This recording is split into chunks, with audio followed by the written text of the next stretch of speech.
Tutto pronto per la sesta corsa, Premio Ippodromo del Savio, il centrale della serata. 4 anni che non vincono 20.000 in carriera, l'1 Gioia con Big F, 2 Gaudi Trio, 3 Geco Jump, 4 Gold, 5 Guantanamo Trio, 6 Gandalf Vufior, 7 Guinea. Macchina che prende velocità. Partiti. È veloce lungo la corda Gioia con Big F che prova a difendere lo steccato al suo esterno Gold che chiede strada, si presenta numero sulla 3 leader. Geco Jump squalificato E alla fine sembra poter passare Gold, anche se Gioia con gli fa spendere ancora qualcosina in più al completamento dei 200 iniziali. Alla fine Gold scende allo steccato.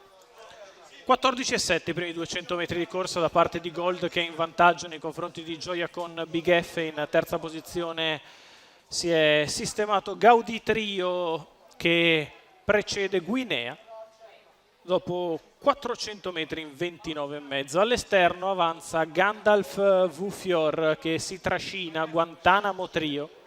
Sulla piegata di sinistra Gold sempre in vantaggio in controllo, Gioia con Big F alle sue spalle, Gandalf Vufior allo scoperto con il scia Guantanamo Trio, 600 in 46.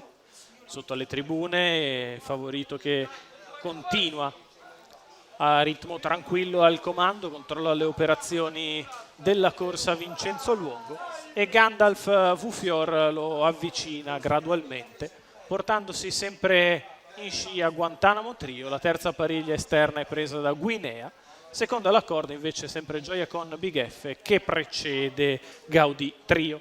Primo chilometro in 1:16,2 per il battistrada Gold che allunga in progressione, Gandalf Vufior sempre proteso all'esterno, retta opposta alle tribune, passata in 14,2, 1:29,7 tre quarti di miglio, allunga Gold mentre galoppa Guinea, numero galoppa 7 Gandalf Guinea Vufior all'ingresso della dirittura numero d'arrivo. 6 Gandalf Gold per fatti propri squalificato.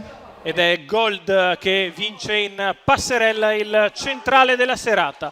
Gold che fa dispersione, secondo è Guantanamo Trio, al terzo Gaudi Trio, 1:58,1, 28,4 gli ultimi 4, 1:14,1 il ragguaglio, semplicissima affermazione di Gold e Vincenzo Luongo, Gennaro Casillo al training, i colori di Mario Xuereb, la vittoria del figlio di Bold Eagle che in semplice percorso di testa vince largheggiando. Guantanamo Trio è secondo, al terzo Gaudi Trio.